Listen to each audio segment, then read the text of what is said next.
Create with Fran Sydney.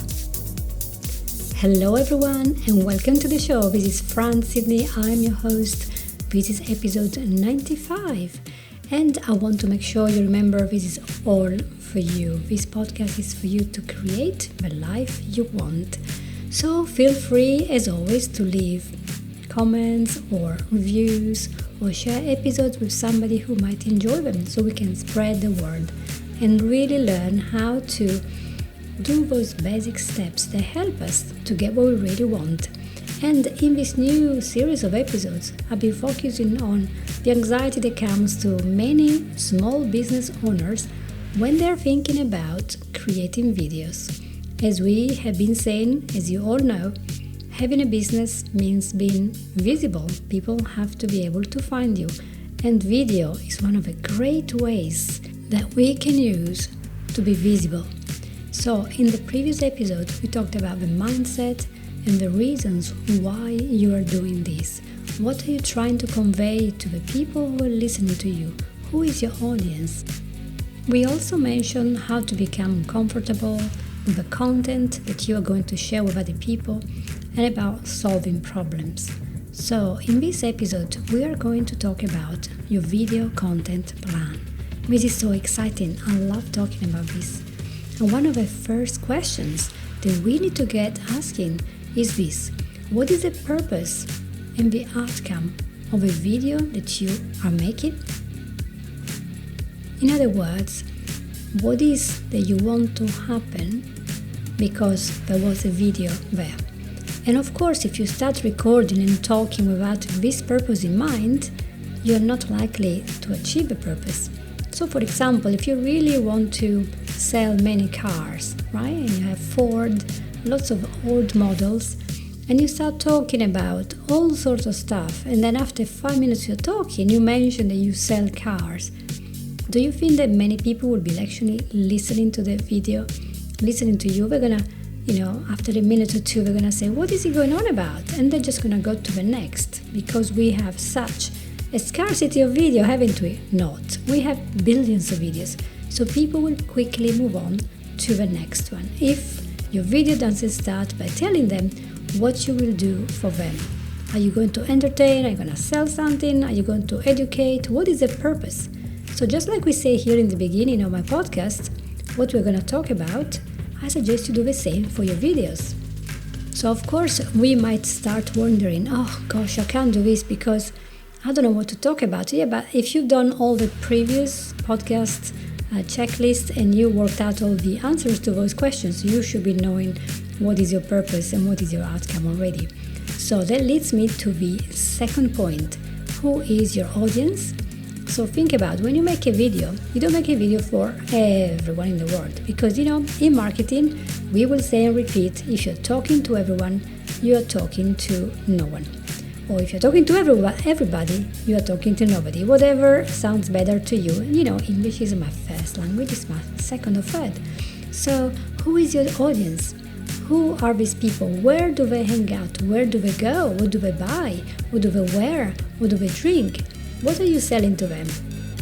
Or if it's not a selling video, if this video, for example, is for family history, for genealogy reason, it's part of you talking about your family. Who is going to listen to this? This will change the tone, the content, the type of technology you use, everything. The colors, every place where you're going to be is going to be different. So make sure you know who you're talking to. So for example, let's think about you sell a product that is geared for men who go to the gym and are between 25 and 35 years old, and maybe they have a decent job like a middleweight manager in a company. And so you want to talk about them and get into this gym and you want to offer your membership. What would you talk about? Would you start a video with some romantic music, with some flowers and with pink colors? You really wouldn't. You will have all this sort of nice beats and nice strong music that will make me feel like, wow, I really feel, this is groovy, this is lovely.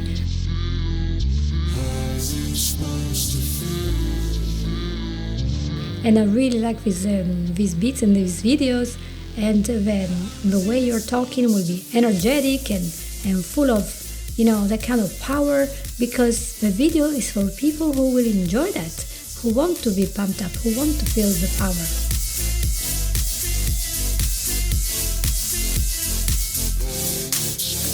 They wanna say my name, but they holding back. They wanna say they hate, but they know it's cap. I ain't play no games, I just do that's fact. And I don't feel no shame, it's a mood you lack. I go crazy, nah, but I ain't lazy. Track after track, I work on the shit daily. The same is for any video where you want to uplift people, make them feel like full of energy and radiance. You want something really strong and purposeful and really focus on that. So make sure that the age is a very important thing in your choice of music. I do like changing music quite a lot in my podcasts, but it's a little bit different when you want the music to be together with the images. So make sure that the two things go together so it really resonates with the audience.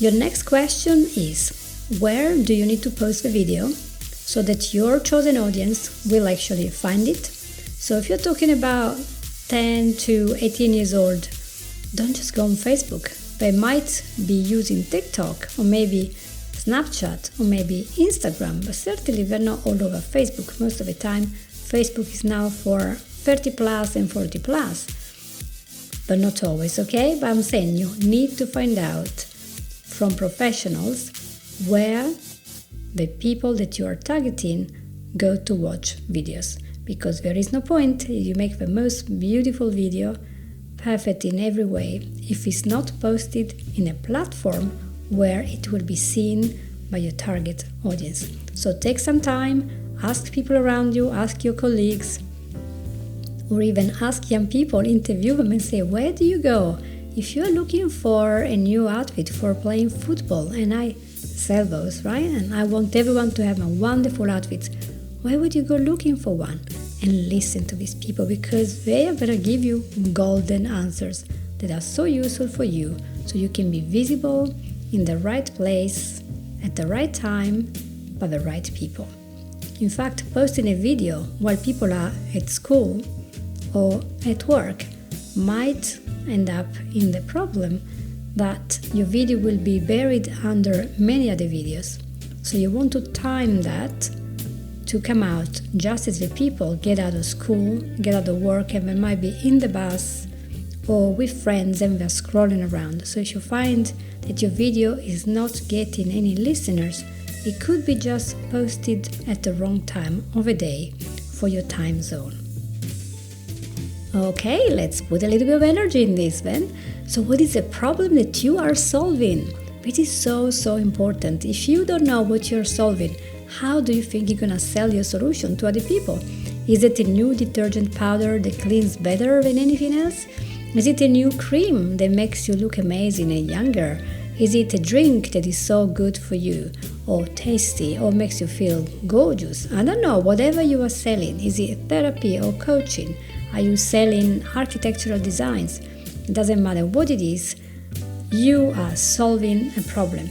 Okay? When people go on the net looking for something, even if it's just entertainment, they're looking for something. They want to be soothed, they want to be relaxed, they want to be energized, maybe they want to fix something broken, they want to save a relationship, they want to lose weight, stop drinking or smoking, they might want to, for example, find clothes that will fit them when nobody else has their size. So it has to be a problem in your mind. You have to be very clear on what is a problem that you are solving. And you won't believe how many people I talk to and I ask them, what do you do? And they just fumble for half an hour. They're not able to tell me what they're doing and who they're helping to do what.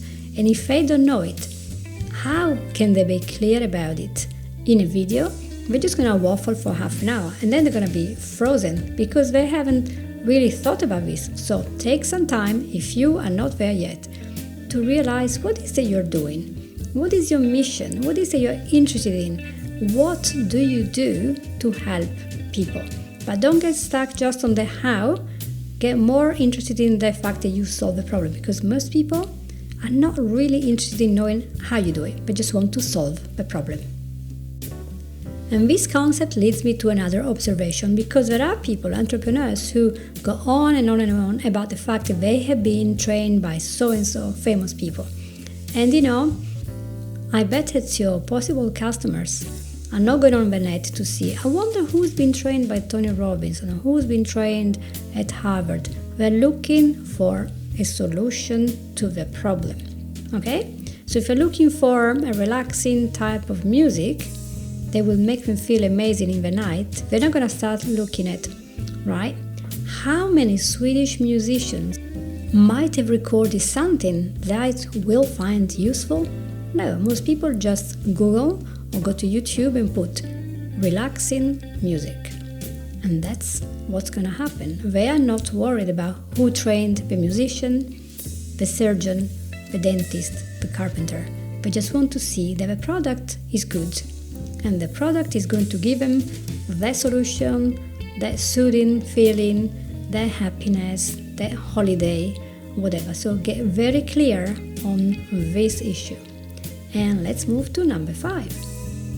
Okay, so what do you want your client to do after he or she has seen all your videos and all your posts? What is the action that you want them to start doing because they have watched your video? Let's say, for example, that you sell a hypnosis subscription service that will help people to stop smoking or do emotional eating, things like that. And you want them to receive a new recording for free every month if you just pay this monthly thing, let's say £5 a month, okay? So if you do a video about that, I don't want you to spend half an hour talking about, oh yeah, I've been trained by Joe Blogs and I spent 20 years doing this. We don't care. We want to know, do you have a product that will help me to stop smoking or do emotional eating? That's what we want to know. So once they find out that, they're gonna say, wow, this person is great. I just love it. What they're doing is amazing. I want to buy that. And then we're gonna start wondering, oh wait, where do we get the product? Is there a website? Is there a phone number? Is there an email I can write to? Is there a PayPal where I can, can I use cash? How do I buy this? Oh, actually, wait, is this guy asking me to buy or is he just talking about it? Oh, he's just talking about it. What a shame, because I wanted to do more and I'm not able to go ahead with my purchase. I'm just gonna look somewhere else. And this happens with a lot of people who think they have talked about the correct thing, but maybe they forgot to write down maybe a little bullet point of putting an offer in the end. If there is no offer, the client is gonna say, that was a great video, and then it's gonna move on and do something else and forget, because we are so full of things to do. We have busy lives, we have so many other videos, and the next video could be your competitor who remembered to put in the end a call for action. So if you're selling windows, you want to say in the end of the video, make sure you get your free consultation. We're gonna come and measure your house for free. By pressing this button, we can arrange an appointment. Put a link to Calendly or whatever you like. Make sure the customer knows where to find you, how to find you, and how to buy whatever you are selling or have a consultation. Okay, and let's go now to point number 6. What is that your customer needs to feel to take action? Okay? To contact you so you can buy your product or arrange a consultation, subscribe to your service. What does he need to feel? Now you're gonna say, why? They don't need to feel anything. And I'm telling you, believe me, that nobody in the world does anything unless it's for a feeling. We always trying to get ourselves to a pleasurable feeling. And we try to get automatically as far as possible from pain. So all we do in the human behavior is to take us closer to pleasure and as far as possible from pain. So even if you see that a person is working day and night and is really tired, you think, oh, it doesn't do that for a feeling. Yes, it does. Because behind this tireless hours spent at work. There is a desire to achieve something very specific, and that desire is giving the final feeling that supports him through all these hours of work. So every single thing we do is to get a feeling. Assuming, for example, that you are selling sports cars in a town where there aren't many people, and you have a nice dealership and nobody's actually stopping by, and then you decide, well, why don't I just expand and make sure that everyone in the town knows about me and other people? So you go on YouTube and you start making videos about your lovely sport cars. So you don't go around and say, hello everyone, here I am, I've been in this town for 5 years, and I thought it would be just time to talk to you guys, and I just keep going like that. They're gonna shut off the video. You have to start with a feeling they want to get. So why would people buy a sports car? Because it's fast, because it looks amazing, because it looks sleek, because it might attract the wrong type of friends. I know, that's another topic, but the sport car gives you the kind of freedom, sense of achievement for some people, and the sense of speed, and some people like the sense of danger and the thrill. So you want to think about that feeling, and so you're gonna concentrate and make your videos of the person who will buy it, who has specific reasons, specific needs to feel. The person can listen to your video and feel, yes, this is what I want. I feel amazing. I'm gonna feel great by having this car, going a certain speed when it's appropriate, and touching all the controls. I'm gonna feel amazing because I'm gonna use the right content, tone of voice, colors, music to make this feeling appear in the person listening. And at the same time, if you want a person to, for example, relax and be really, really, really relaxed, more relaxed, and deeper and deeper and deeper, because maybe you sell hypnotic recordings, or maybe you do sound healing, you're gonna put the music that is very, very slow and soothing. You're gonna put something really loud and noisy and heavy metal, aren't you? You're gonna put the music that will put them in that condition, already make them feel amazing and calm. And then you're gonna tell them all the nice things they're gonna feel when they listen to your recording. And then in the end, they're gonna be more of a soothing thing. So they're gonna have an experience or having a little bit of feeling even before buying your product. So all is around this feeling they're gonna have, the freedom they're gonna have, or anything else that you are proposing to pass to your customer. And I want you to pay particular attention to something called short time offers and urgency. Because if you have a product that costs £5 and you can buy anytime, okay, that's fine. But if it's a product that costs a little bit more, 20, 30, 40, 50 pounds, £1,000, or dollars, or yen, right? Let's not talk about currencies. You know my point, right? If you have this product, it is always there with that price, people can just come anytime. There is no urgency. But if you do a special offer, then you're getting the antennas up and you say, oh, okay, today this particular item that I really want, or this particular experience, say for example a nice holiday in the Canary Island, for this week only is only, 500 instead of 1,000. Well, that's a good deal. So a person who was already thinking about that will say, wow, that's a good deal. I better get it now because next week is going to be over and then I will have to pay the full price. And the sense of scarcity is really good because it makes people make the decision now instead of waiting and maybe forgetting about it. You know that the system works really well because every time you go to the grocery store you will see limited deal, limited time deal. This is only for you today, free, buy free, pay for two. But nowadays it's more like buy one and pay for free because the prices are so much higher, right? But that's another topic, let's leave it. So let's go back to our topic. So the urgency is important.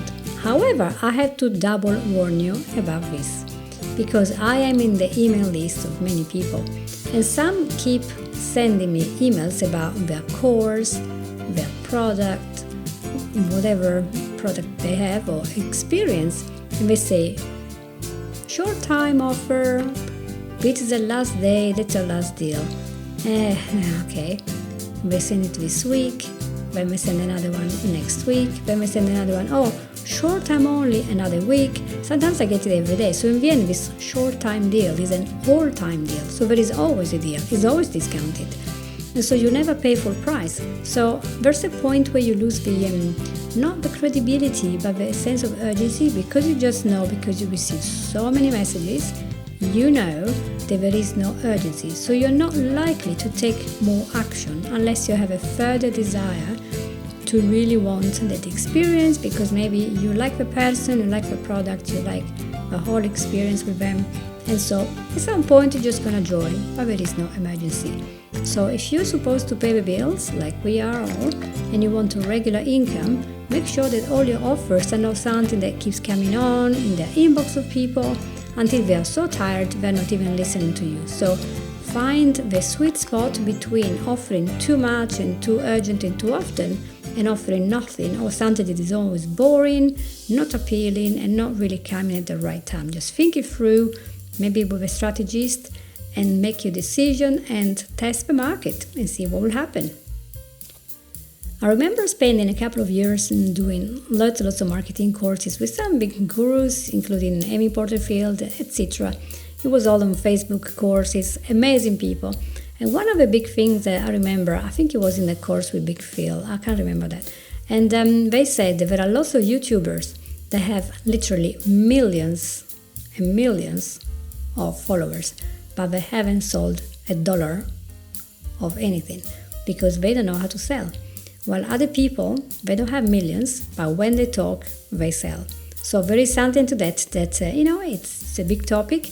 And how to sell is really an art, how to talk to people, how to make them feel like you understand what they need and how you're going to meet their need. That's all there is. So let's go to number 7. Now, point number 7 is, what is going to happen when your customer has watched your amazing video? Because you follow all these basic steps, you prepared an amazing video, there is a call to action. So now you have to think and plan ahead. Where will the customer land after he decides to do more? Is there something ready for him? What can you prepare for this person? Is there a calendly.com link so he can schedule a consultation with you? So maybe you can go and visit to see if you can make the sofa covers that he wants. Yeah? Or maybe you are a private midwife and you can schedule the appointment to visit the woman and see how you can help her in the future and what's the birth plan. Whatever it is, there has to be linked to something. What are you going to prepare? Is there a sales page? One of these very long sales page that never ends with loads of testimonials, loads of people, lots of photos, never ends, and then keeps, with this big red writing, buy now, and it never ends. You think, wow, there must be 100 pages here. Is there one of those that you want to make? Then you have to have it designed so that it's more compelling for the person and get the person really willing to get into your product and really resonate with it. Is there a product page so you can see maybe 5 or 6 versions of your product? If it's a car, do you have different model, the estate, the electric one, the diesel one? Have you got loads of ways to show your product, to display it to its best so that people can really appreciate it? What is that they can do? Are they going to be able to pay? So then you have to have a website there which allows you to take payments. Or is there a download? Then we have to give a link, maybe on WeTransfer. Whatever it is, you have to think this through, because guess what? When you are doing your show, your little video, which is a show really, you have to send the person straight to their place so they know what to do. Because let's say it, when people find something really complicated, unless they're absolutely in love and they're gonna do the digging, If they cannot find out quickly and easily how to get their hands on the thing they really want, they just move on because they say, well, whatever I click, it doesn't work. And remember to check that your website works and opens on mobile phones, on iPads or tablets of all sorts, and on desktop. But especially mobile phone, the text might disappear or it might move. So here's my suggestion: put all your text in the middle, not on the right or on the left, because in a lot of devices this text will disappear, and if a phone number was there, you're stuck.